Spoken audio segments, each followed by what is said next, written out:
tips and hints to help you and your family manage the stresses of immigration. Interestingly enough, I worry more about the parents in this whole journey than the children. Young children adapt incredibly easily. From 14, 16, 18, that's when it becomes way more difficult because they've settled with friends, they've got good friends built up, and they sort of at 18, 16, 18, they may be starting looking at careers, working, those type of things. You must start preparing your children before the move. Start talking to each other around the dinner table about what are you looking forward to, what are your fears about leaving your country. And do this about once a week, just talking about and researching things and talking about, these are the exciting things we can do in the new country and looking forward to making new friends. But listen to your children, listen to their emotions and their fears, because it'll help you to understand where they are on the journey. So what it would do is, or we used to do it on Sunday evenings around the table. We'd sort of have a wooden spoon because I have children who talk too much and everybody wants to say everything. So we had the spoon and the person with the spoon could talk. But I would start with the youngest child. What do you like about this country? What don't you like about this country? Where are we moving now? And they can tell you. Then ask another two questions. What do you miss about your old country?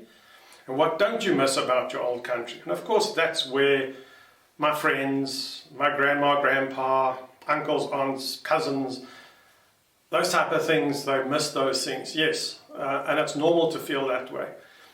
Then you go to the next child, and then you as adults also have to go through exactly the same questions. You've got to be honest with your answers to your children. You've got to show them that you are also hurting, that you are also taking strain emotionally. And I cried like a baby sometimes when my mother passed away, when I missed my father. It's an emotional journey. Show them it's okay to be not okay.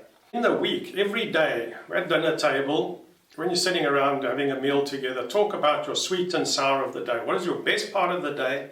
And what is your worst part of the day? And the sweet and sour, you'll then start picking up where your children are at emotionally, because you'll also pick up, and we picked up that my son was being bullied at school because his sour was, this boy called me these and these names, and it started continuing, and he started verbalizing it. I also said, well, my boss was mean to me. You've got to also verbalize your emotions to show your children that it's okay for them to verbalize their emotions. And we'd have to think of a good and a bad of the day.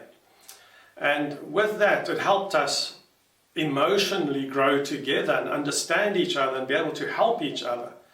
And luckily enough, when my wife had a bad day, I had a good day, and I was there to support her, and the other way around, of course. But it's okay to take stress and speak to other foreigners, speak to people who in your community, also start socializing as soon as possible. There's a lot of Facebook pages of communities in your country. There's South Africans, there's UK citizens in New Zealand, there's Brits in Auckland, there's Saffers in Auckland. Even your little areas, join your Facebook group areas and go and attend functions and go and attend meetings and sightsee a lot on weekends. Just to get out and keep yourselves busy and not thinking about what you're missing from your old country. It's one of the most difficult decisions I've ever made, and was one of the most emotional decisions, and I went through an incredibly stressful time. The business nearly failed just as I landed here when I arrived, and I speak from experience that is incredibly stressful. But 8 years later now, my children are incredibly successful in the country, loving it here. And the futures they have are amazing compared to the futures I think they would have had in their prior country. And yeah, I just bless you with the understanding of the difficulty this journey is going to do, but it still will be the best journey you'll go through. And find one root cause why you're doing this. You've got to go back onto one solid core reason why you've done this. And my wife and I did it for the futures of our children. And one night we were sitting on the bed saying, should we go back home or not?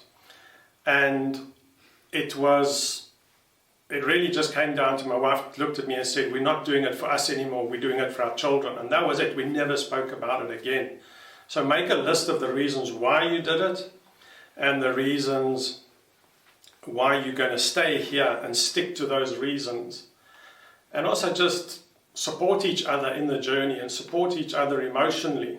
Also attend, join sports clubs, attend churches, start taking part in churches. Churches welcome new people, new migrants. And yeah, I think it'll be the best decision you'll make. It's not an easy decision, not an easy journey. If you ever need any advice, emotional advice, speak to a counselor. Go to a church counsellor, they have good counselling, or even just counsellors here in your communities. Find out where there's a Citizens Advice Bureau, which helps you. Also can lead you in the right direction. But yeah, may you be blessed in your journey, may you prosper, and yeah, we're here to assist you all the way. Looking forward to meeting you hopefully at some stage. Bye.